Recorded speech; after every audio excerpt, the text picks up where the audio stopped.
जब जीवन के प्रश्न भारी हो जाते हैं, जब मन अशांत हो और मार्ग धुंधला लगे, तब श्री कृष्ण का स्मरण ही समाधान है। क्योंकि कृष्ण केवल एक देवता नहीं, वे एक मार्गदर्शक हैं। वे अर्जुन के सारथी थे और आज हमारे जीवन के भी। गीता में श्री कृष्ण कहते हैं, योगस्थ कुरु कर्माणि, अर्थात योग में स्थित होकर कर्म करो। इसका अर्थ क्या है? इसका अर्थ है अपने कर्तव्यों को निभाओ, लेकिन परिणाम की चिंता मत करो, क्योंकि चिंता हमें जला देती है और कृष्ण हमें शांत करते हैं।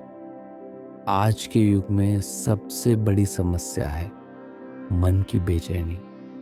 हर कोई भाग रहा है, लेकिन भाग कहाँ रहे हैं, क्यों भाग रहे हैं, ये खुद उन्हें भी नहीं पता। और यही कारण है कि श्री कृष्ण की शिक्षाएं आज और भी प्रासंगिक हैं। आइए इस यात्रा में प्रवेश करें, जहां हम जाने एक, श्री कृष्ण के 5 मूल जीवन सिद्धांत। 2, सच्ची भक्ति का अर्थ क्या है। 3, कैसे पाएं मन की शांति और लक्ष्य की स्पष्टता। 4, और कैसे हर परिस्थिति में कृष्ण का हाथ थामे रखें।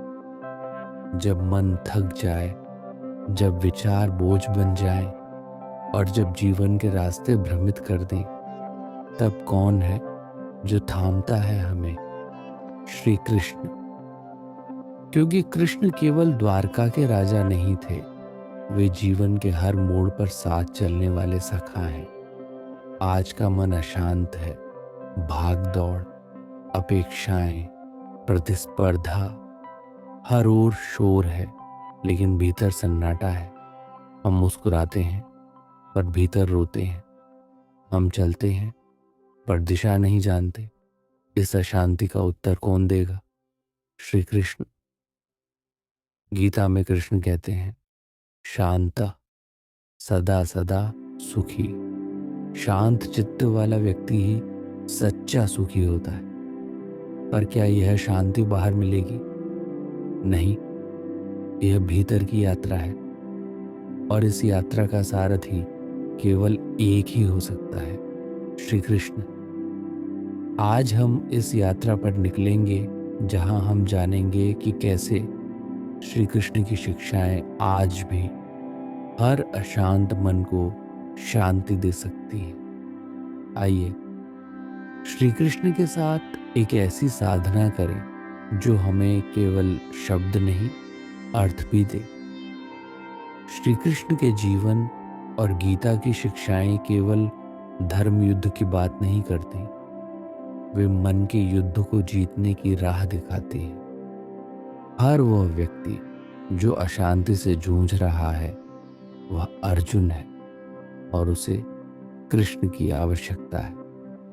पहला सिद्धांत, कर्म करो, फल की चिंता मत करो। कर्मण्येवाधिकारस्ते मां फलेषु कदाचन। हम जीवन में दुखी क्यों होते हैं? क्योंकि हम परिणाम को पकड़ लेते हैं। कृष्ण कहते हैं, तुम्हारा अधिकार केवल कर्म पर है, फल पर नहीं। जब हम परिणाम की चिंता छोड़कर मन से कर्म करते हैं, तब मन स्वतः शांत हो जाता है, क्योंकि तब हम वर्तमान में जीना सीखते हैं। दूसरा सिद्धांत, स्वधर्म ही श्रेष्ठ है। श्रेयांसु धर्मो विगुणः परधर्मात् स्वनुष्ठितात्। दूसरों की नकल करने में, तुलना करने में हम अपने स्वभाव को खो बैठते हैं। कृष्ण कहते हैं, स्वधर्म अर्थात अपनी प्रकृति, अपना कर्म, अपनी राह चुनो। यही आत्मा की सच्ची शांति है। जो अपने मन का अनुसरण करता है, वही संतुष्ट रहता है। तीसरा सिद्धांत, मन ही बंधन है और मन ही मुक्ति। उद्धरेदात्मनात्मानं नात्मानम वसादयेत। श्री कृष्ण कहते हैं, तुम्हारा सबसे बड़ा मित्र भी तुम्हारा मन है और सबसे बड़ा शत्रु भी वही। जो अपने मन को साध लेता है वह संसार की किसी भी परिस्थिति में अडिग रहता है। अशांत मन बाहर शांत वातावरण में भी व्याकुल रहता है और शांत मन तूफानों में भी अचल बना रहता है। चौथा सिद्धांत, संग छोड़ो, संन्यास भीतर से करो। कृष्ण सिखाते हैं, सच्चा त्याग वह नहीं जो संसार से भागे, बल्कि वह जो आसक्ति से मुक्त हो। रिश्ते निभाओ, कर्तव्य करो, लेकिन भीतर से किसी भी वस्तु का मोह न हो।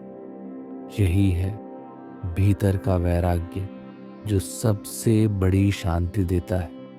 पांचवां सिद्धांत, मैं तुम्हारा हूं, निष्कलंक प्रेम में शरण लो। सर्वधर्मान परित्यज्य मामेकम शरणम व्रज। यह अंतिम शिक्षा है।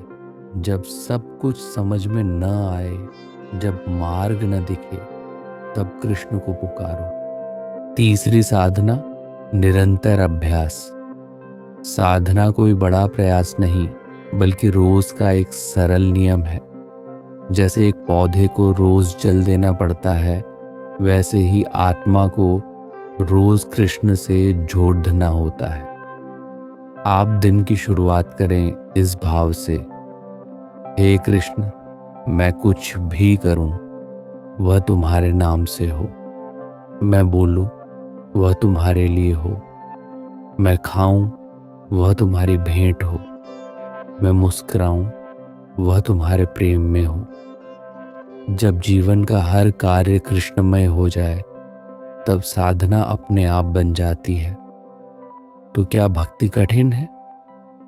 नहीं, भक्ति तो सहज है। बच्चे का माँ से जुड़ाव जितनी सहज। आप केवल रोज उन्हें याद करें, थोड़ा समय दें, थोड़ा प्रेम दें, बाकी सब वह खुद कर लेंगे। श्री कृष्ण ने गीता के अंतिम श्लोक में जो कहा, वह केवल अर्जुन के लिए नहीं था, वह हमारे लिए था। सर्वधर्मान परित्यज्य मामेकम शरणम व्रज, अहम त्वा सर्व पापेभ्यो मोक्षयिष्यामि मा शुच। हे आत्मा, तू सब धर्म, सब चिंता, सब द्वंद्व त्याग दे, केवल मेरी शरण में आ जा। मैं तुझे मुक्त कर दूंगा, तू शोक मत कर। शरण क्या है? शरण का अर्थ है अपने मैं को कृष्ण के चरणों में रख देना। ये कहना, हे प्रभु, अब जीवन मेरी योजना से नहीं, आपकी इच्छा से चले। जब हम शरण में आते हैं तो हम निर्णयों का बोझ छोड़ते हैं, संघर्ष का भार उतर जाता है, जीवन में विश्वास और सरलता आ जाती है। एक साधारण जीवन, एक गहरा संबंध शरणागत व्यक्ति बाहर से सामान्य होता है, पर भीतर से उसका हर क्षण दिव्यता से जुड़ा होता है।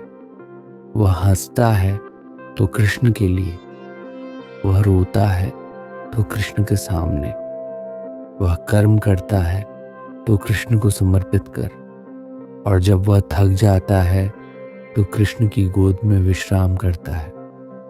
परम शांति की अनुभूति, जब हम सब कुछ कृष्ण को समर्पित कर देते हैं, तो मन के भीतर एक अद्भुत मौन उतर आता है। यह मौन ही शांति है, यह मौन ही आनंद है, यह मौन ही मुक्ति है। शांति जो न बोलती है न सुनती है, पर भीतर एक दीपक सी जलती रहती है। समापन, कृष्ण से प्रार्थना। हे श्री कृष्ण, हमने जीवन को अपने अनुसार चलाना चाहा, पर केवल थकान मिली, भ्रम मिला। अब हम आपको सौंपते हैं अपनी चिंताएं, अपने प्रश्न, अपने कर्म। हमें केवल आपके चरण चाहिए, जहां अशांति भी विश्राम पाती है।